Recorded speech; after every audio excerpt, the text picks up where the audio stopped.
आइए दोस्तों, आप सभी का हमारे चैनल स्टडी वाईफाई पर आप सभी का स्वागत है। तो आप लोग देख रहे हैं चैनल स्टडी वाईफाई पर मैं आप सभी के साथ ऑब्जेक्टिव कराने के पर्पज़ से आया हूं, जो कि चैप्टर फर्स्ट का रासायनिक अभिक्रिया एवं समीकरण। चैप्टर का नाम हुआ रासायनिक अभिक्रिया एवं समीकरण, केमिकल रिएक्शन एंड इक्वेशन, इसका इंग्लिश नाम हुआ। तो आइए आप सभी ऑब्जेक्टिव क्वेश्चन को अच्छी से देखें और साथ ही साथ आप लोग इसको क्वेश्चन के साथ आंसर का भी ध्यान दें कि मतलब आंसर में किस तरह से बताया जा रहा है। तो आप देखिए फर्स्ट क्वेश्चन क्या है। रासायनिक अभिक्रिया को व्यक्त किया जाता है। क्या किया जाता है? रासायनिक अभिक्रिया को व्यक्त किया जाता है। तो आप देख रहे हैं नंबर को संकेत के रूप में रासायनिक अभिक्रिया को व्यक्त किया जाता है। तो नंबर को में दिया संकेत रूप में। फिर ख में देखिए अणुओं के रूप में और ग में देखिए समीकरणों के रूप में, और घ में देखिए सरल सूत्रों के द्वारा।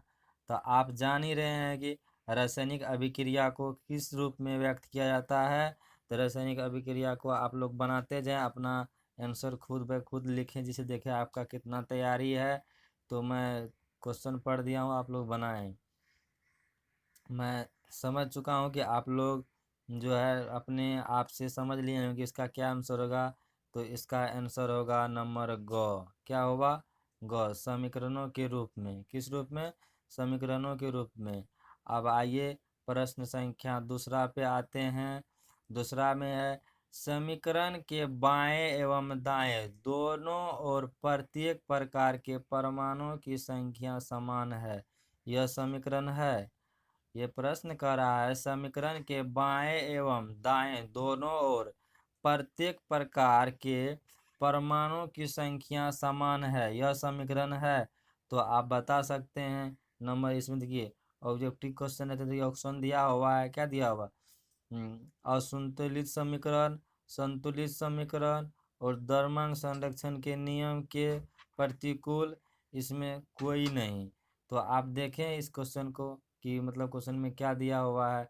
तो इस तरह से आप समीकरण का जवाब दे सकते हैं। तो क्या है, पहले प्रश्न को अच्छी तरह से समझ लें, उसके बाद आंसर को पढ़ें और सटीक आंसर जो लग रहा है उस पर टिक करें और अपना अच्छा मार्क उठाइए। ऑब्जेक्टिव प्रश्न में सही आंसर के रूप में ही नंबर मिलता है, गलत करने पर आपको नंबर नहीं मिलेगा, जिससे मार्क बहुत कम आ जाता है। तो आप देखिए फिर से प्रश्न को मैं पढ़ रहा हूँ, उसके साथ आप लोग अभी तक टिक लगा चुके होंगे कि मेरा इसमें कौन आंसर होगा। तो देखिए समीकरण के बाएं एवं दाएं दोनों और प्रत्येक प्रकार के परमाणु की संख्या समान है। यह समीकरण है संतुलित समीकरण। इसका आंसर क्या होगा? संतुलित समीकरण। क्या होगा? संतुलित समीकरण। अब देखें आगे नंबर 3 क्वेश्चन पर चलते हैं, जो कि आप सब देखें।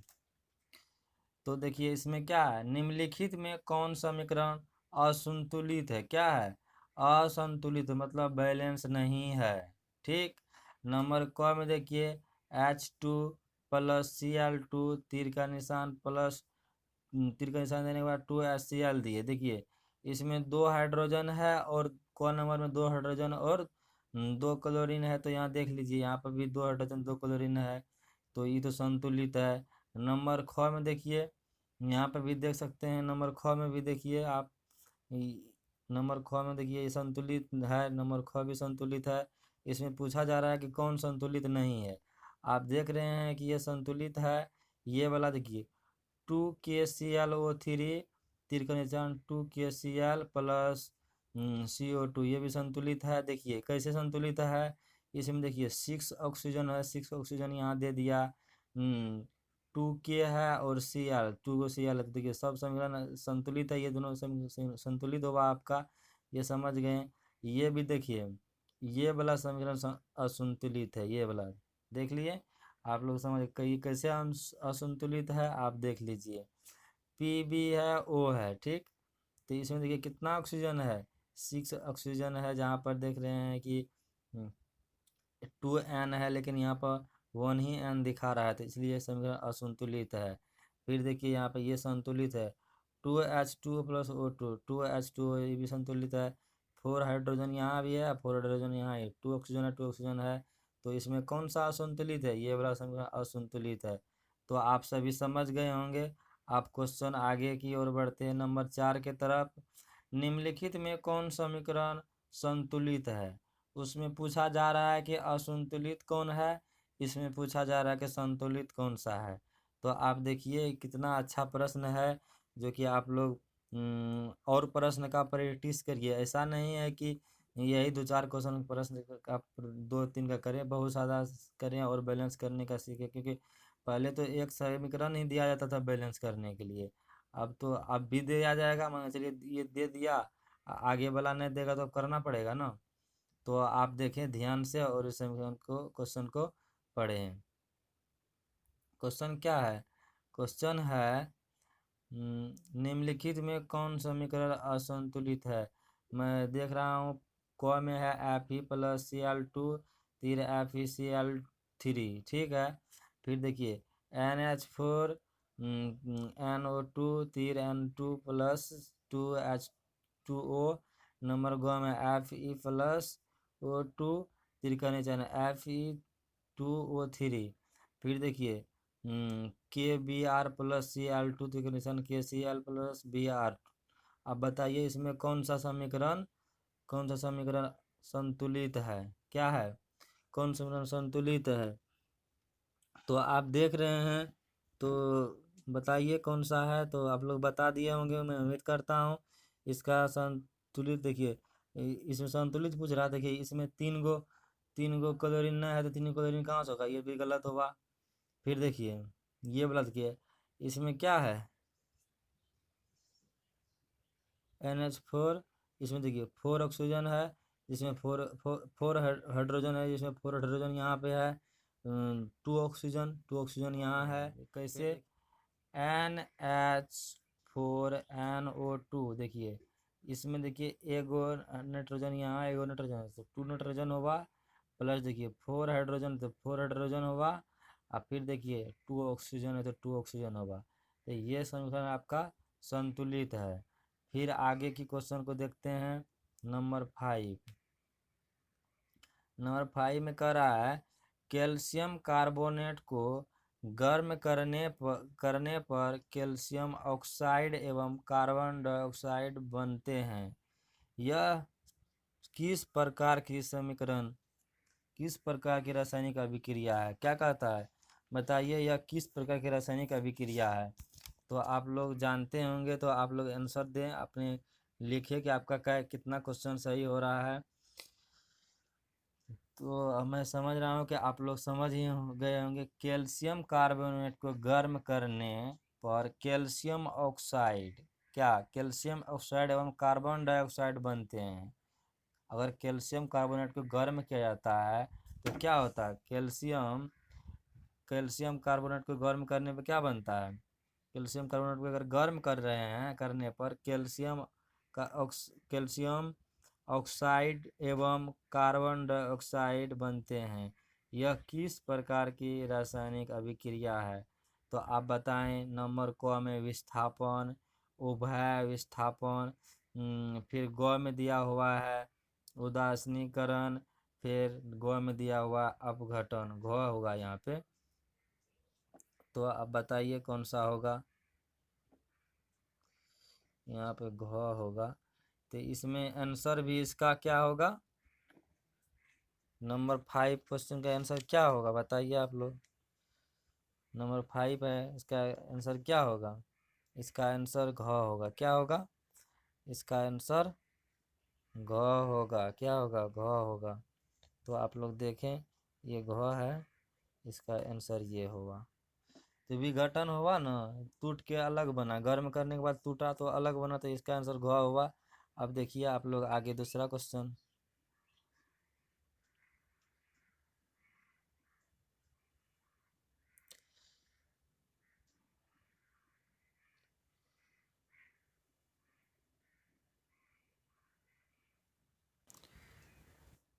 तो आप लोग 5 क्वेश्चन तक समझ गए होंगे। अब अगला क्वेश्चन 6 क्वेश्चन को देखिए।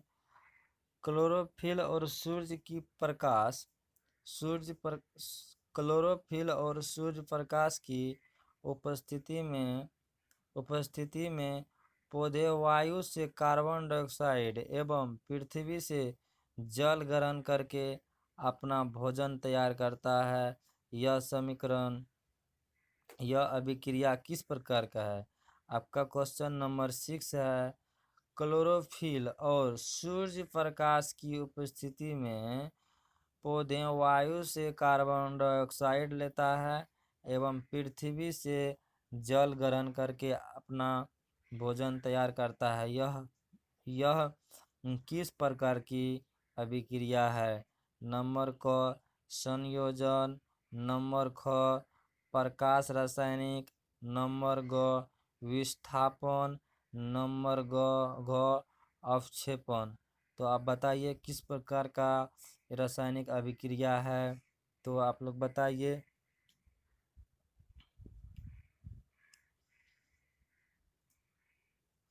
तो आप लोग समझ चुके होंगे किस प्रकार की रासायनिक अभिक्रिया है। तो कौन सा है? नंबर ख। कौन सा है? ख। कौन सा है? ख। प्रकाश रासायनिक अभिक्रिया। क्या है? प्रकाश रासायनिक अभिक्रिया कहा जाता है। तो आप लोग समझ गए। अब आगे की प्रश्न की ओर चल रहे हैं। आगे का प्रश्न नंबर 7। सिल्वर नाइट्रेट के जलीय विलयन में सोडियम क्लोराइड का जलीय विलयन डालने पर अविलय सिल्वर क्लोराइड विलयन से पृथक हो जाता है। इस अभिक्रिया को कहते हैं, बताइए। सिल्वर नाइट्रेट के जलीय विलयन में सोडियम क्लोराइड का जलीय विलयन डालने पर अविलय सिल्वर क्लोराइड विलयन से पृथक हो जाता है। इस अभिक्रिया को कहते हैं, बताइए। 7 नंबर का क्या होगा? उदासीनीकरण। ख नंबर में है, ख नंबर ऑप्शन में अपघटन। ख नंबर अपघटन होगा। और ग में है अवक्षेपण और घ में है ऊष्माक्षेपी। तो अब बताइए क्या आंसर होगा? तो इसका आंसर आप लोग समझ दे चुके होंगे अपने आप से। तो आप देख सकते हैं। फिर से मैं कुछ प्रश्न को पढ़ देता हूँ। सिल्वर नाइट्रेट के जलीय विलयन में सोडियम क्लोराइड का जलीय विलयन डालने पर अविलय मतलब नहीं मिलता है। अविलय मतलब नहीं मिलता है। सिल्वर क्लोराइड विलयन से पृथक हो जाता है। सिल्वर क्लोराइड जो है विलयन से पृथक मतलब हट जाता है। इस अभिक्रिया को कहते हैं, क्या कहते हैं? बताइए। 7 नंबर का क्या होगा? 7 नंबर का आंसर होगा ग। क्या होगा? अवक्षेपण। क्या होगा? अवक्षेपण इसका सही आंसर होगा। तो आप यहाँ तक समझ गए होंगे। नंबर 8 का देखते हैं प्रश्न। नंबर 8 में है सोडियम हाइड्रोक्साइड और हाइड्रोक्लोरिक अम्ल के बीच अभिक्रिया होने पर सोडियम क्लोराइड एवं जल बनते हैं। यह अभिक्रिया कहलाती है। बताइए क्या होगा इसका आंसर? सोडियम सोडियम हाइड्रोक्साइड एवं सोडियम हाइड्रोक्साइड और हाइड्रोक्लोरिक अम्ल के बीच अभिक्रिया होने पर सोडियम क्लोराइड एवं जल बनता है। यह अभिक्रिया कहलाती है। तो देखिए ऑप्शन 1 में है अवक्षेपण, ख में है उदासीकरण, ग में है अपघटन, घ में है विस्थापन। 8 नंबर का आप लोग आंसर बताइए। तो 8 नंबर का आंसर क्या होगा? आप लोग लिख लिए होंगे और समझ भी गए होंगे। तो मैं आप लोग को आंसर इसका बता रहा हूँ। इसका आंसर होगा ख। क्या होगा? ख। उदासीकरण। क्या होगा? उदासीकरण इसका आंसर होगा। तो फिर आगे की प्रश्न की ओर बढ़ते हैं। प्रश्न संख्या 9 पे आ गए हैं। देखिए प्रश्न संख्या 9 में कह रहा है निम्नलिखित में रेडॉक्स अभिक्रिया कौन सी है? क्या कह रहा है? रेडॉक्स अभिक्रिया कौन सी है? तो आप देख सकते हैं नंबर क में दिया हुआ है जो कि ये टूट रहा है तो विस्थापन हुआ। क्या हुआ? टूट रहा है तो विस्थापन, अपघटन हुआ। ये देखिए, ये देखिए, रेडोक्स अवरिया में एक दूसरे से जुट रहा है, मतलब समीकरण जुट रहा है, तो ये हुआ आपका रेडोक्स अभिक्रिया। क्या हुआ? रेडोक्स अभिक्रिया। इसका आंसर क्या हुआ? ख हुआ इसका आंसर। ठीक, तो फिर अब आगे की प्रश्न की ओर बढ़ते हैं। आप लोग लिखें, अच्छा से नोट बनाएं। बहुत ही इम्पोर्टेंट क्वेश्चन सब है, जिसमें एक या दो ऑब्जेक्टिव तो रहता ही है आप लोगों के एग्ज़ाम से, क्योंकि अब तो 50 मार्क का ऑब्जेक्टिव आ गया है। तो आप लोग अच्छे से तैयारी करें। प्रश्न संख्या 10 पे आ गए हैं। 10 में देखिए, निम्नलिखित में ऊष्माक्षेपी अभिक्रिया कौन सी है? क्या बोल रहे हैं? निम्नलिखित में ऊष्माक्षेपी अभिक्रिया कौन सी है? तो आप लोग बहुत ही अच्छे से इस प्रश्न को जानते होंगे। तो इसका आंसर क्या होगा? नंबर 1, N2+O2, फिर 2NO+Q जूल। फिर देखिए, ख में है C+O2, तीर CO2+ 94.45 कैलोरी। तो फिर देखिए, ग में है H2+I2+ 11.82 कैलोरी। फिर देखिए, यहाँ पर है 2SHI। इसमें दिया हुआ, इसमें से कोई नहीं। तो आप क्या बता सकते हैं? आप बताइए इसका क्या आंसर होगा। बताइए इसका क्या आंसर होगा। इसका आंसर बताइए आप लोग। निम्नलिखित में ऊष्माक्षेपी अभिक्रिया कौन सी है? तो आप लोग देख रहे हैं 10 का, इसमें होगा आंसर। आप बताइए। आप लोग बता दिए होंगे, मैं उम्मीद कर रहा हूँ। तो इसका आंसर होगा ख। क्या होगा? इसका आंसर ख होगा 10 का। तो फिर आगे की प्रश्न की ओर बढ़ते हैं। आगे के प्रश्न संख्या 11 में देखिए क्या है। 11 में है, निम्नलिखित में कौन ऑक्सीकरण है? कह रहा है निम्नलिखित में कौन ऑक्सीकरण है?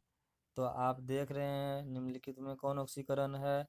क में H2, फिर ख में CO प्लस, फिर ग में H2S, फिर घ में O2। तो आप बताइए कौन सा है। तो आप बता दिए होंगे।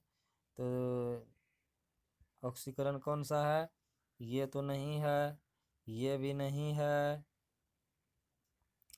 ये भी नहीं है, ये है, ये ऑक्सीकरण है। कौन सा है? घ नंबर ऑक्सीकरण है। तो आप समझ गए होंगे। फिर अगला प्रश्न है अपना 12 नंबर में। देखिए 12 नंबर में क्या कर रहा है। निम्नलिखित में कौन अवकरण गुण प्रदर्शित करता है? कह रहा है निम्नलिखित में कौन अवकरण गुण प्रदर्शित करता है? तो आप देख रहे हैं कि कौन सा अवकरण गुण प्राप्त करता है, गुण प्रदर्शित करता है। निम्नलिखित में कौन अवकारक अवकारक गुण प्रदर्शित करता है? तो क्या है? इसमें है आपका आंसर, बताइए आप लोग। इसका आंसर होगा, निम्नलिखित में कौन अवकारक गुण प्रदर्शित करता है?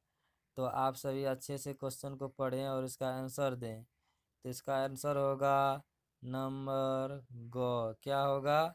ग नंबर H2S। क्या है? H2S जो है अवकारक गुण प्रदर्शित करता है। ठीक, फिर प्रश्न संख्या आगे की ओर, प्रश्न संख्या 13 में देखें आप।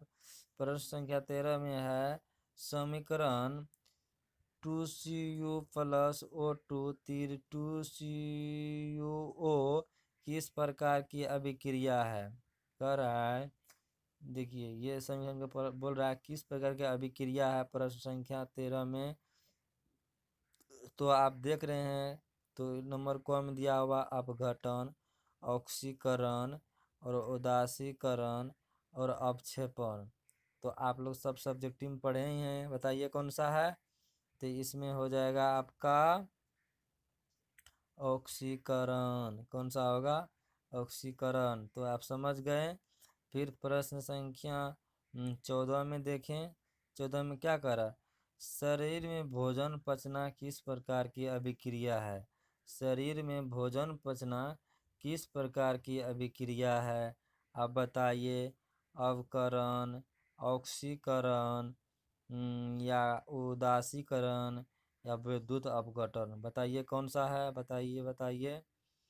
तो आप लोग लिख लिए होंगे, इसमें कौन सा होगा? ऑक्सीकरण। कौन सा होगा? ऑक्सीकरण अभिक्रिया होगा। इसका आंसर क्या होगा? ऑक्सीकरण।